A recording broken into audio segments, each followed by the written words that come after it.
तर भावांनो, मी तुम्हाला चांडणमध्ये कशा पद्धतीने आलो कशा नाही मी सांगतो तुम्हाला. आणि माझ्या चांडांच्या भावांना आणि काकांना आणि ताईंना बाईंना माझं नाव कशा पद्धतीने पाडलेलं आहे मी याचा तुम्हाला आरोप सांगतोय. आम्ही ज्यावेळेस गेलतोय, आता बरेच लोक म्हणतात तुला करदुडे काहून म्हणतात, पण तुम्हाला करदुड्याची खासियत सांगतो कशा पद्धतीने झालेला आहे. आम्ही गेलो होतो कॉलेज गाडी घेऊन तिरुपती. आता माझ्या गाडीमध्ये भरपूर रुमाल टोप्या जमा केले, करदुडे गोळा केले. मग मी म्हणलं शिरसलमला गेलो, बासरला गेलो आणि आम्ही गेलो नंदियालला.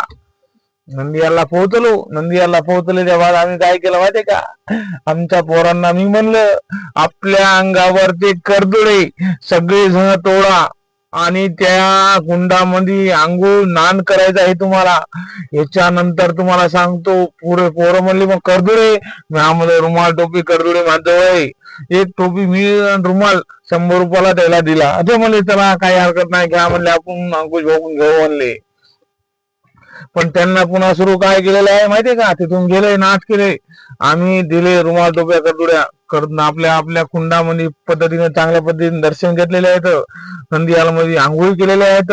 सगळ्या पद्धतीचं त्यांचं एकदम भारी झालेलं आहे क्वालिटीचं. त्याच्यावर आम्ही तिरुपतीला गेलो. तिरुपती रामेश्वर कन्याकुमारी जाऊन आलो. आणि त्याच्या बाद आम्ही गावामध्ये हे करदुडे हा. अरे म्हणले काय लावलंय, नाही म्हणले तो नंदियालला कसे करदुडे ऐकले, मग आम्ही तुला करदुडेच म्हणणार. आणि आमच्या एक मित्राचा मुलगा होता बालाजी नावाचा, त्याचा आम्ही खूप गैरफायदा घेतलेला आहे आणि सुरुवातच तिथून केलेली आहे आणि आमचं नावच पाडलंय.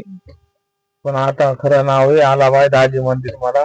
ठीक आहे, लाईक करा, शेअर करा. जर आवडला असेल तर सगळ्यांना माहिती करून देतोय की करदुडे का म्हणतात का नाही. ठीक आहे, धन्यवाद.